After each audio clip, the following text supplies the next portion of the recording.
Okay, so today Dave's going to be talking about body fat and body composition. Okay, so yesterday we talked about how exercise and diet can affect muscle hypertrophy and atrophy.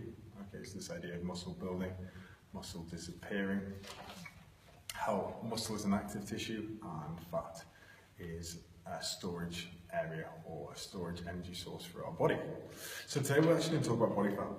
And people get really hung up on percentage of body fat, and they think, they have to associate a number with where they are, okay?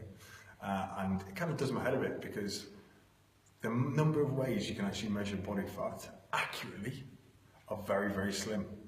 And every kind of method of measuring body fat is probably, you can quite easily manipulate it without even realizing. You can manipulate DEXA scans with kind of carbohydrate intake. You can manipulate stuff with the Tanita hand scales with hydration levels and being more hydrated. There's loads of things you can do to kind of manipulate the scores. So if you're not going to be consistent with the way you measure things, or you're not going to be consistent with your food, and you just want to kind of a snapshot of where you are, you might get very despondent in your training if you haven't started measuring a method of measuring your body fat, and then you just feel good and you think, oh, I'll jump on the scale and see what body fat I am. It comes up with a random number that you kind of didn't expect, and it can actually knock you back a little bit. So, body composition. There are lots of methods. Oh, nearly fell over.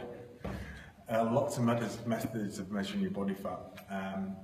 There's obviously different scales you can get. There's body tracks. There's DEXA scans, which are kind of quite expensive sometimes, which are probably the most kind of the best way you can maybe, if you're going to get some measurements and you're going to take some measurements, I'd kind of recommend.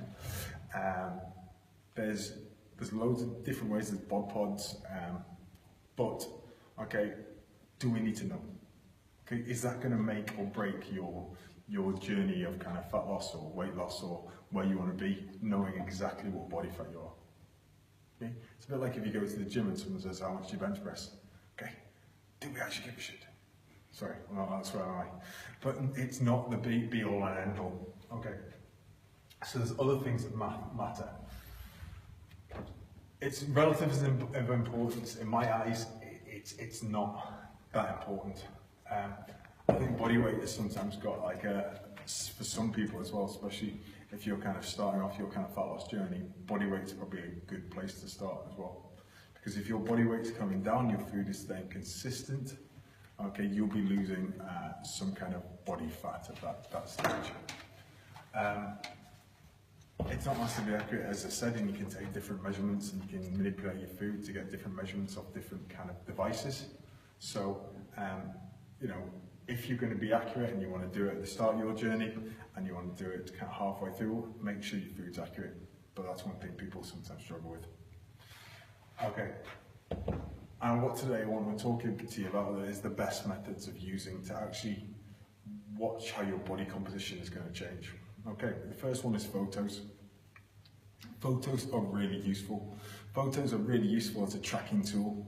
Okay, take a photo in the same clothes, okay, in the same lighting conditions, in the same pose, okay, the same distance away from the camera at the same time of day. Okay. Everything has to be consistent with your photo, because so many before and afters are taken in different clothes, in different lighting.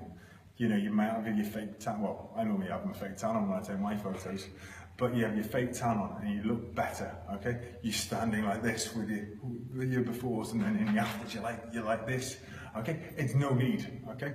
Okay, it's not going to give you an accurate picture, okay? Just relax, have your photo ready from when you first start, okay? So one, a photo. The second one is some tape measurements. Take some tape measurements from around your waist. I use the belly button because it tends not to move. Okay, take it right as part of your hips. Okay, and then you can see if there's any change in those areas. As we said yesterday, your weight may not change that much, but your body composition might change. Okay, if you're losing fat and building muscle, which it is possible, especially sometimes in a calorie deficit, then you'll actually see some change in there. And you'll see, as we said yesterday, or I think it was Monday, that fat is 33% more dense than muscle. So it takes up more room. So if your inches are coming in, okay, and your weight ain't changing that much, it's kind of like another tool to go, okay, what I'm doing and the processes I'm following are actually working.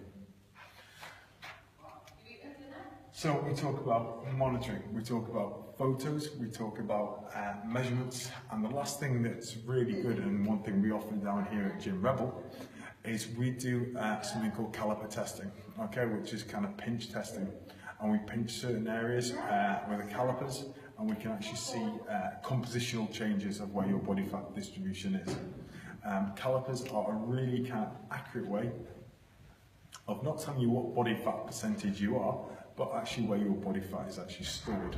And if you do it at the start of where your weight loss journey, maybe 6 to 8 weeks into your weight loss journey, and then when you're happy with where you got to, okay, then you can see changes occur, okay, and you can see changes in your skin folds where your fat is actually, we're losing fat.